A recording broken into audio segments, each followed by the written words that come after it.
What's up, good people? Welcome back to another episode of my life as a former bodybuilder and a two-time stroke survivor.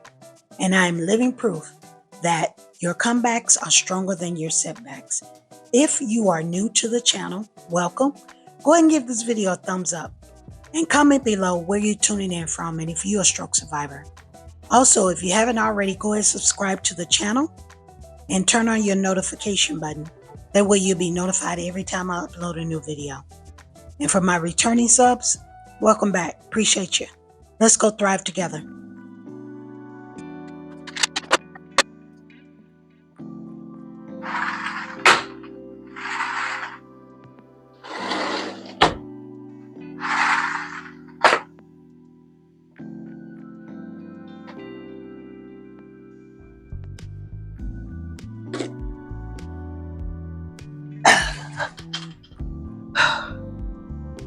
Whoosha. As you guys can see, I'm getting real comfortable here because I got some things I need to share with you today. All right, so come along with me. See, I'm really relaxed. I'm sitting out here on the balcony. Got my feet propped up so my ankles won't get swollen. And I got some things I need to share with y'all, so come along. All right, so today's video is about 7 things you shouldn't say to a stroke survivor. And I'm going to share some things with y'all. Just let me tell you, having a stroke is hard enough as it is and challenging enough as it is, not just for the stroke survivor, also the caregivers as well too. So let's just go ahead and dive in. I want to share some things with you. I'm gonna get my glasses for this one, y'all. So as I stated before, 7 things that you shouldn't say to a stroke survivor. And I'm going to also give you a bonus one. I'm going to give you a bonus one as well, too. Some things may shock you, even if you've never said them before. Don't worry. In this video, you're about to learn why you should not say these things to a stroke survivor. And when you think you're being helpful, you're being more harmful than helpful. So, especially stick around to number 7. Number 7 is going to really shock you. So let's dive in. Number 1, you don't look sick.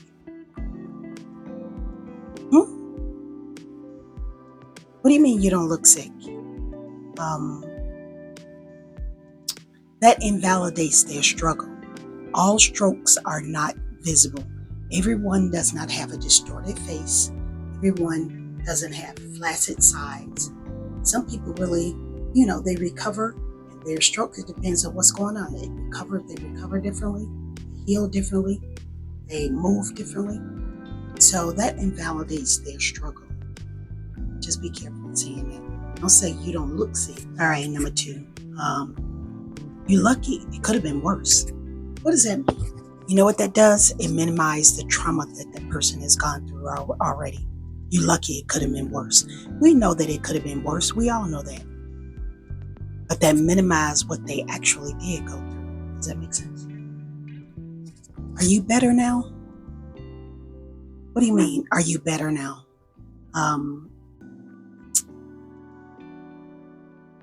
Your recovery is not on nobody else's timeline.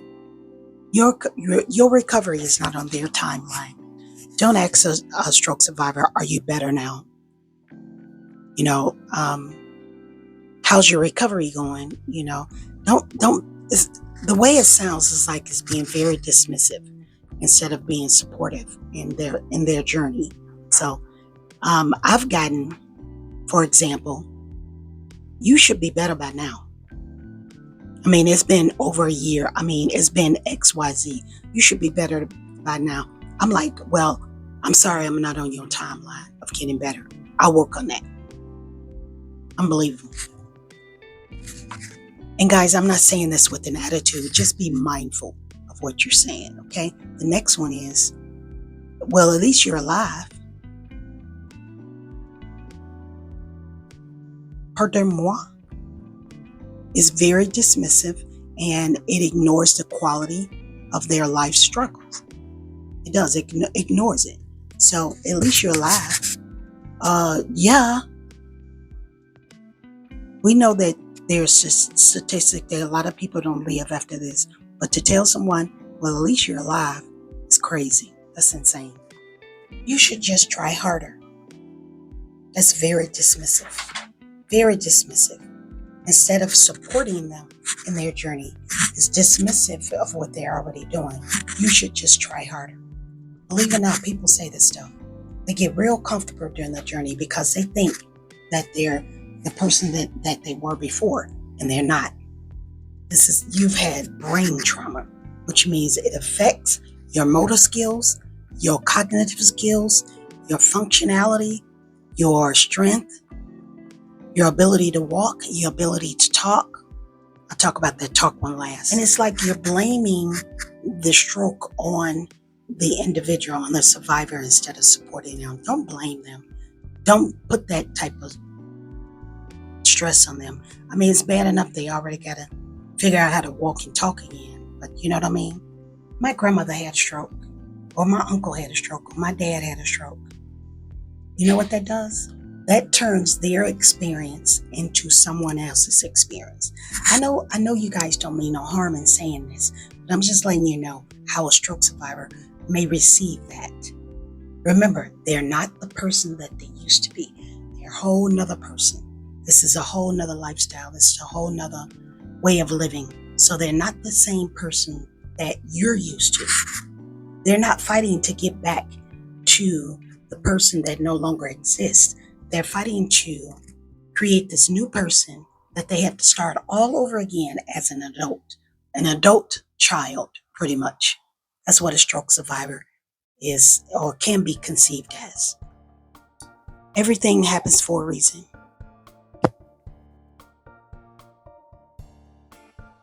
We know that, like anything that happens in somebody else's life, happens for a reason, but that's not something you say when somebody is going through a recovery time.